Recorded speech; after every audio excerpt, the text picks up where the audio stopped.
Welcome to a new edition of GoPro Earthing. It's a rainy morning, getting ready to get out of here, head into the office. Let me do that, get on the way and get to the metering lights, and then I'll talk to you about what's changed this week in the Supra. All right, stay tuned.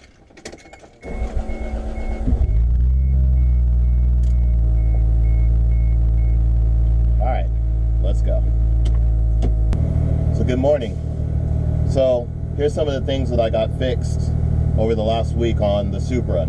As you know, I've been daily driving the Supra. What I've got fixed in the last week, so I fixed the headlight, the LED lights out, I've replaced that. So here's what happened. Okay, so as you see here, still working on this side. This side, not so much. You can see where I was saying before, connector looks pretty bad. I'm gonna actually clean this up before I put everything back together. Harness is super long on the LED conversion. So actually it's like right here. The wiring got jammed in here, which flattened it and cut it. And so I had to pump the relay down to bring down the housing here. And when I did that, it tore the wire out of the bulb assembly, the ground wire. So, long story short, there's no substitute for having good cable management. That's my fault, not their product. So I actually ordered a replacement set. So that'll be here Sunday. And I'll get this side fixed. But until then, my car has a problem with its eyes. But I'm legally blind, so how I'm gonna drive a car? Once again, it is not the fault of Oxbeam, it's the fault of me for not doing proper cable management, making sure that the cable wouldn't be caught in any of the mechanism of the headlight assembly. So that's my fault. Chalk it up to learning. Cost me 30 bucks to get another one, and I have an extra, so it's all good. Also over the weekend, I was able to go in and take care of the O2 sensor issue, put a fresh O2 sensor in for the wideband, and then I used a spacer to keep it from getting so fouled. So far so good. Boost controller is currently working. Once again, I'm using the SCG1 boost controller from Innovate Motorsports. So it's boost control and wideband functions built into one unit. So it has a fail-safe protocol so that if under boost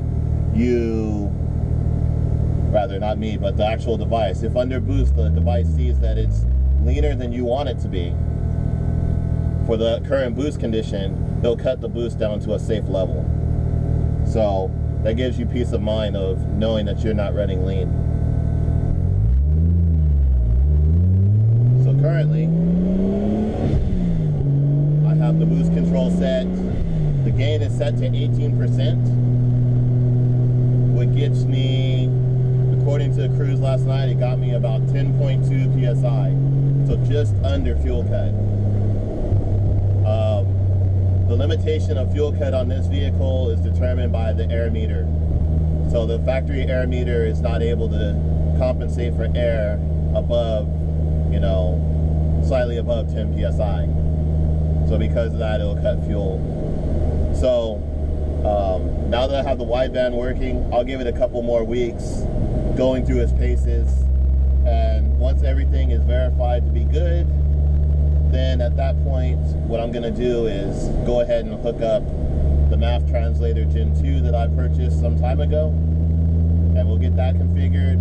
I'll get rid of the restrictive factory air sensor and, you know, run a GM MAF, a 3-inch GM MAF. And upon doing that, I'll be able to get rid of that fuel cut and use a less restrictive air meter. So that should really work out, and I'll be able to raise the boost even more at that point.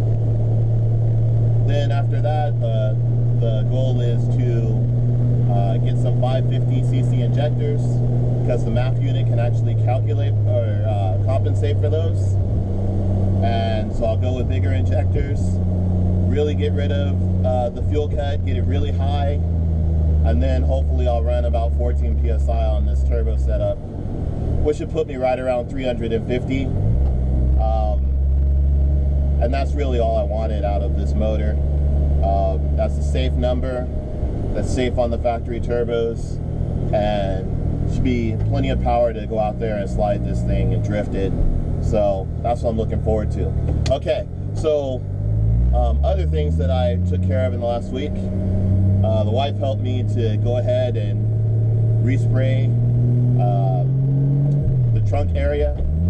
You may have remembered that the trunk area before was a shiny red, you know, a shiny look at me red, and the fuel cell was a shiny metallic color, polished aluminum. So what I've done now is we've coated that whole rear area with a black truck liner spray. Picked it up at Lowe's, it was about $6. It's rust resistant, it's very durable. So I'll show you guys photos of what that looks like. Took some time to spray this a few days back, but I think it turned out really well. But I don't know, you let me know. Let me know in the comment section below what you think about that. I just went for a flat black color because I didn't want something that was going to attract a lot of attention. Because the goal of this car so far, which it may change down the road, but the goal of this car so far is to have a stealthy sleeper car. So I want to minimize the amount of flashiness from the outside. No giant spoilers, you know, racing stripes, nothing crazy on the outside, just a straight body. And I want the car to look, you know, with the exception of the exhaust system, relatively stock. So hopefully that gets the job done, because what was happening before is you'd walk by the car and you look through the rear hatch and all you would see was a flashy fuel cell, which would say, hey, look at me, which those are not strictly legal in California, and by strictly I mean at all. Okay? Welcome to California. You know, love it, hate it. It is what it is, and this is what we have to contend with if we want to actually be tuners in California. It's different if you want to be, you know, a muscle car driver that kind of have a tendency to look the other way at everything that you do. But in my case, as a tuner driver, I just don't want to get pulled over for some foolishness. And, you know, I really don't want to really rub it in anybody's face that, oh, look at that, that's not stock. Look at that, that's not stock. Why tempt the cops to pull you over? I don't have any need for that. So let me think. What else did I fix? I found out that the car was overheating a week or so ago, and cars had this issue from time to time.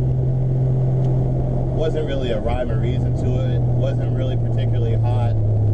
So I had a Mishimoto Racing thermostat laying around in the house from the old Supra build that never really got finished.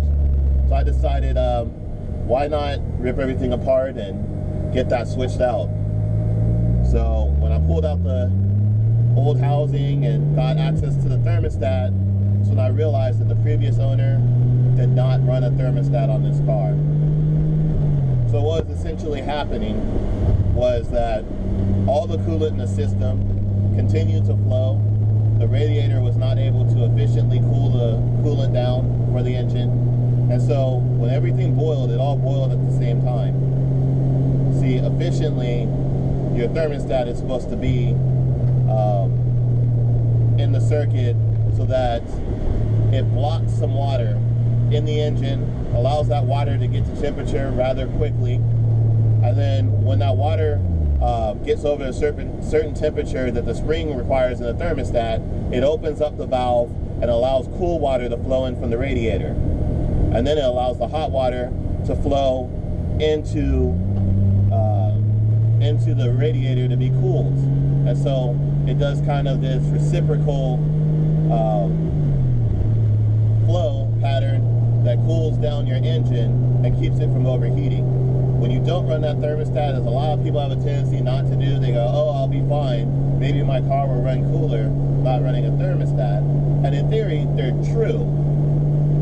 But what happens is everything gets hot at the same time, and then there's no cooling that the radiator can really do.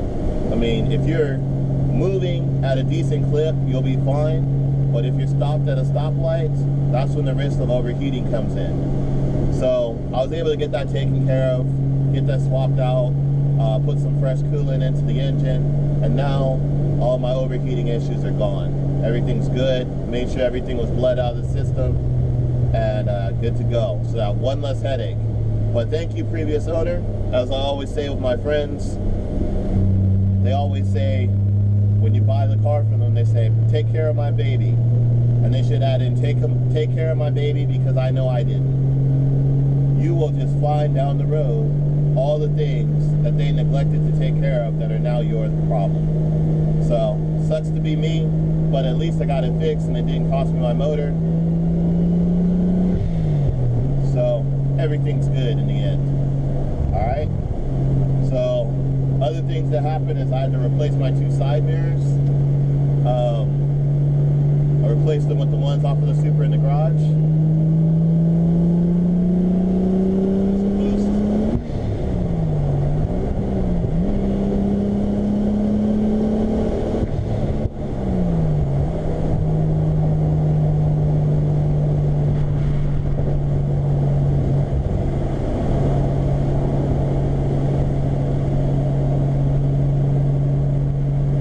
Maximum safe amount of boost that I hit that time was 10.7 psi. You know, boost control is going to depend from one cold morning to the next. But I hit that without hitting fuel cut, so it's all good. And I know because of the way that the wideband is hooked up and the boost controller is hooked up in the same unit, that I hit it with a healthy AFR. So it's all good, no danger there. So as I was saying, I replaced the side mirrors. What happened is, I was out working on the car one night about a week ago. About a week ago, and a raccoon jumped out at me. I won't lie, scared the soul out of me, and I jumped backwards and I broke the mirrors on the Supra.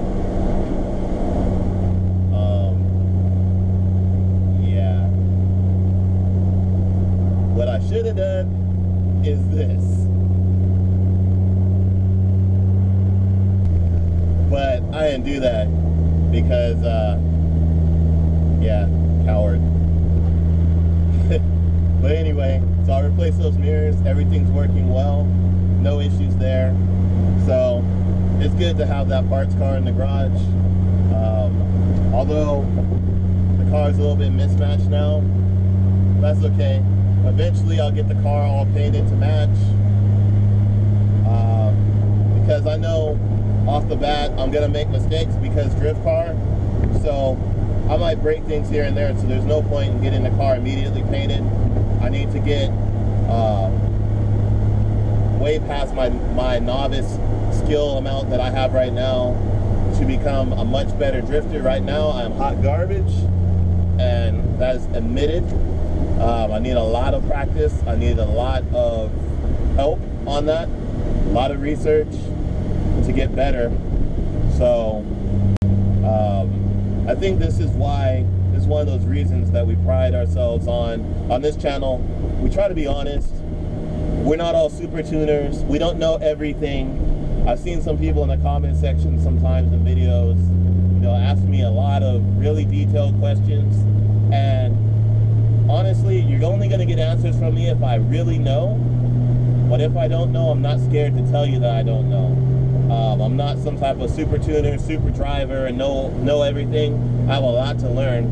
And I think the real danger of why so many cars are killed in the tuner world is because people don't have the courage to admit that they don't know certain things. They don't do the right amount of research. They don't ask the right questions. And so anytime you guys ask questions on this channel, we're going to strive to get you the correct answer. And if we don't know what the correct answer is, we're going to tell you that we don't know what the correct answer is. And that's what you can expect from us here at GoPro Earthing.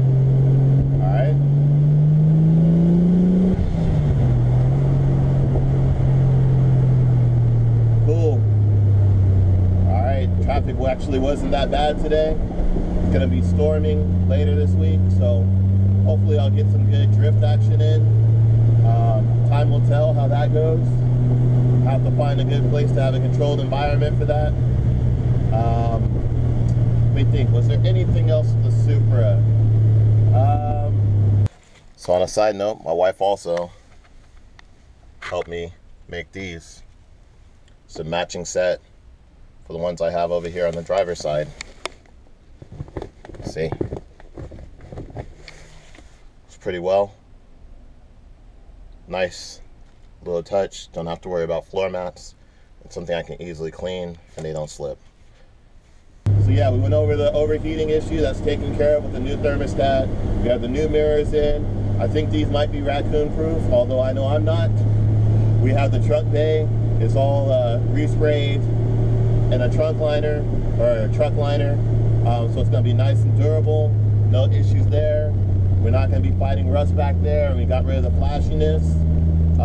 The new LEDs are in, able to see, no problem. I also replaced the wipers on the front. Everything's good. I won't lie, it took me a while to figure out how to do it. I mean, I thought I had replaced every type of wiper blade known to man, but that's until I encountered the one on the Supras. They actually use a pin mechanism. If you don't know how to swap the wiper blades on a Supra and want me to do the video on that for the Mark III, let me know in the comments below and I'll be happy to do that for you guys. It's actually pretty simple once you figure out how to do it, like everything else, right? But I won't lie, I did sit there scratching my head for quite some time trying to figure out what I was doing wrong, and then it all just kind of clicked into place. Okay, so other than that, everything's good. Car's making 10 psi, roughly 10 to 10.7, depending on how cold it is out. Everything's running healthy, motor's good, overheating didn't do any lasting damage, and yeah, that's about it. So I'm almost at work. Catch you guys in the next video, but until then, as always, go pro everything. Peace.